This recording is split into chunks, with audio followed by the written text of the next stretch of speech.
विद्यार्थी मित्रों, आज हम सेमिस्टर थर्ड का जो पहला यूनिट है उस पहले यूनिट का पहला टॉपिक पढ़ने जा रहे हैं, जिसका नाम है स्थूल अर्थशास्त्र अथवा समष्टि अर्थशास्त्र। देखिए विद्यार्थी मित्रों, स्थूल अर्थशास्त्र को ही समष्टि अर्थशास्त्र कहा जाता है।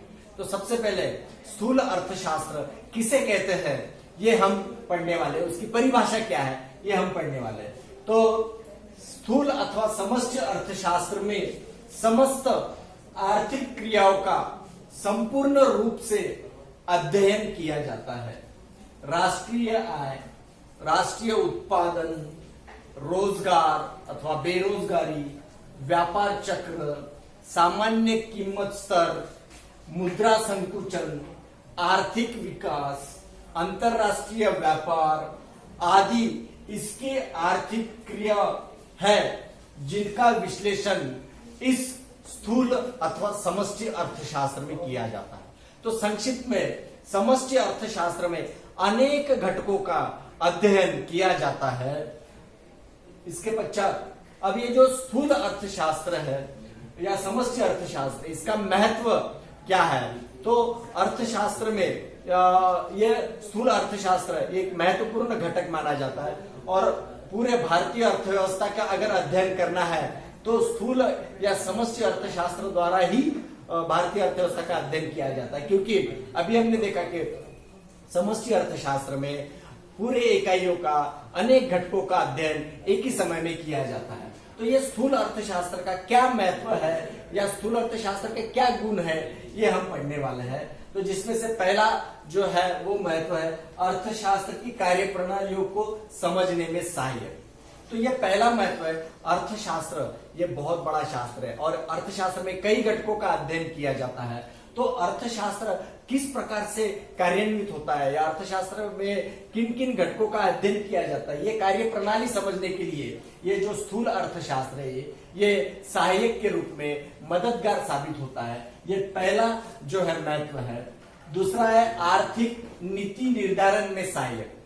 विद्यार्थी मित्रों, आर्थिक नीतियां ये देश की सरकार बनाती है और आर्थिक नीति जब बनाती है सरकार तो सरकार को कई घटकों का जो है अध्ययन करना होता है और जब कई घटक आ गए तो कई घटकों का अध्ययन सिर्फ और सिर्फ ये समष्टि अर्थशास्त्र में ही किया जाता है। तो सरकार को जब आर्थिक नीतियां बनानी होती है तो आर्थिक नीतियां बनाते समय ये जो स्थूल अर्थशास्त्र है ये महत्वपूर्ण माना जाता है। स्थूल अर्थशास्त्र द्वारा ही आर्थिक नीतियां जो है वो बनाई जाती है। ये दूसरा महत्व है। तीसरा है अंतरराष्ट्रीय तुलना में सहायक। जब दो देशों की जब तुलना करनी है तो दो देशों की तुलना करते समय स्थूल अर्थशास्त्र महत्वपूर्ण माना जाता है। स्थूल अर्थशास्त्र द्वारा दो देशों की जो तुलना की जाती है, जैसे कि भाई अमेरिका और भारत देश, तो अमेरिका और भारत देश में किन देश का ज्यादा विकास हुआ है, अगर ये हमको तो अगर तुलना करनी है तो स्थूल अर्थशास्त्र द्वारा ये तुलना कर सकते हैं। तो अंतरराष्ट्रीय तुलना में सहायक ये स्थूल अर्थशास्त्र होता है, ये महत्व है। चौथा है आर्थिक नियोजन में सहायक। अभी मैंने कहा कि देश की सरकार को आर्थिक नीतियां बनानी होती है और आर्थिक नीति के अंतर्गत ही आर्थिक नियोजन बनाया जाता है और आर्थिक नियोजन में सरकार नई नई जो है योजनाएं बनाता है। तो आर्थिक नियोजन करना है, नई नई योजना बनाना है तो सरकार को स्थूल अर्थशास्त्र जो है वो मदद करता है।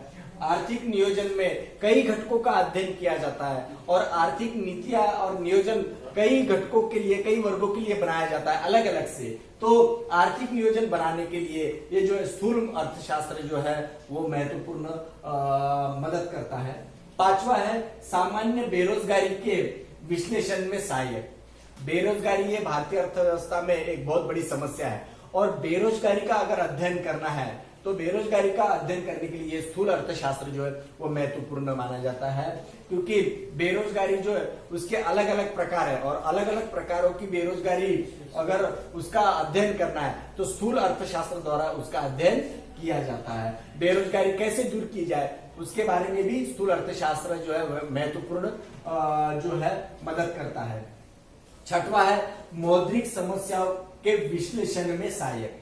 मौद्रिक यानी मुद्रा के बारे में जो जो समस्या है अर्थव्यवस्था में, जो जो मौद्रिक समस्या उत्पन्न होती है वो मौद्रिक समस्याओं को दूर करने के लिए, उसके विश्लेषण करने के लिए ये जो है स्थूल अर्थशास्त्र जो है वो मदद करता है। और मौद्रिक समस्या कैसे दूर करे, ये सरकार को वो मौद्रिक समस्या जो वो सरकार को ही दूर करनी पड़ती है, तो सरकार को मददगार साबित होता है ये स्थूल अर्थशास्त्र।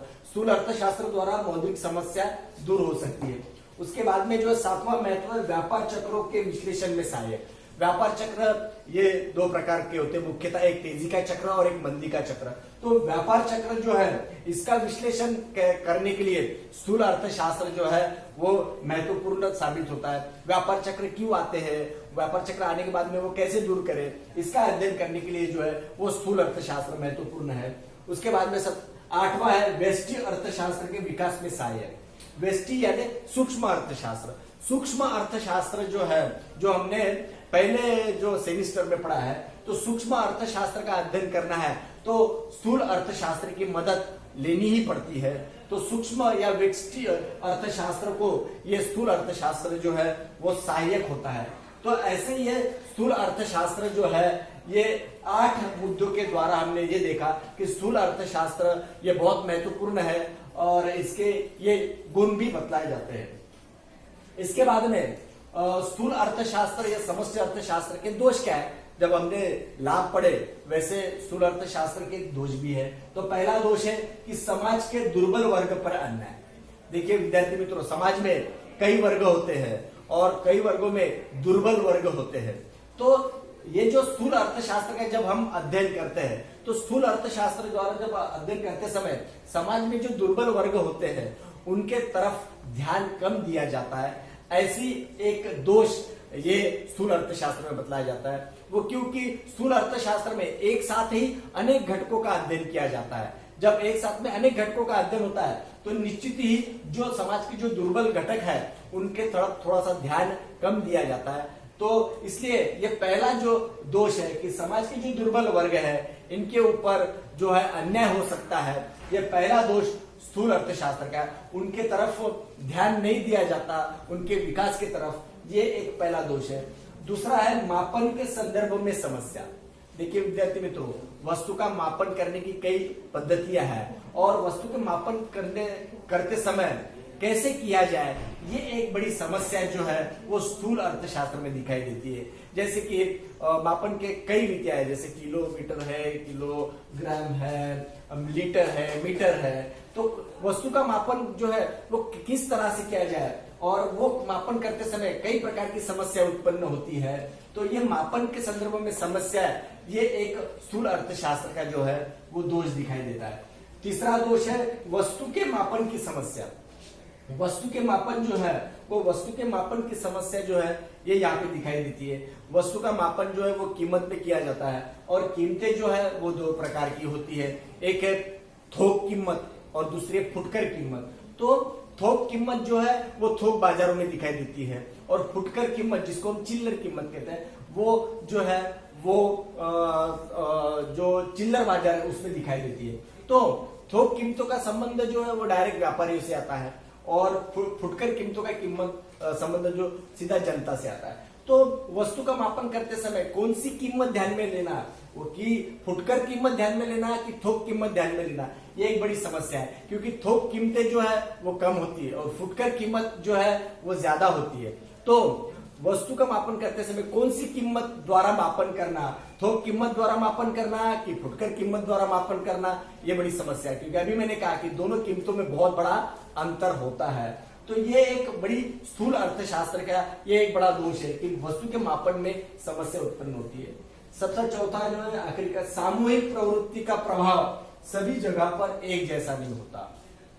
अभी मैंने कहा कि ये जो स्थूल अर्थशास्त्र है ये समूह का अर्थशास्त्र है, समूह द्वारा है उसका अध्ययन किया जाता है। इसमें एक ही साथ में सभी घटकों का अध्ययन किया जाता है। तो जब एक साथ में एक ही समय में सभी घटकों का जब अध्ययन होता है तो जो सामूहिक प्रवृत्ति जो होती है वो सामूहिक प्रवृत्ति हर जगह पे हर स्थानों पर एक जैसी नहीं दिखाई देती है। हर जैसे स्थान बदल गया, जगह बदल गई, वैसे प्रवृत्तियां जो है वो अलग अलग होती है। सामूहिक प्रवृत्ति जो है वो एक जगह पर एक जैसी है, वैसे ही दूसरी जगह पर रहेंगे ऐसा नहीं है। तो ये एक बड़ा दोष है कि सामूहिक प्रवृत्ति का जो प्रभाव है वो सभी जगहों पर एक जैसा नहीं दिखाई देता। तो ऐसे ही स्थूल या समष्टि अर्थशास्त्र के दोष है। ये दोष रहने के बावजूद भी जो आज हम अर्थशास्त्र का जब अध्ययन करते हैं तो अर्थशास्त्र का अध्ययन करते समय ये स्थूल या समष्टि अर्थशास्त्र जो है इसके माध्यम से ही हमको जो है अध्ययन करना होता है, क्योंकि स्थूल या समष्टि अर्थशास्त्र में एक साथ ही सभी घटकों का अध्ययन किया जाता है। इसलिए ये जो स्थूल या समष्टि अर्थशास्त्र है इसमें भले ही दोष है, लेकिन ये स्थूल और समष्टि या अथवा समष्टि अर्थशास्त्र ये एक महत्वपूर्ण अध्ययन प्रणाली है।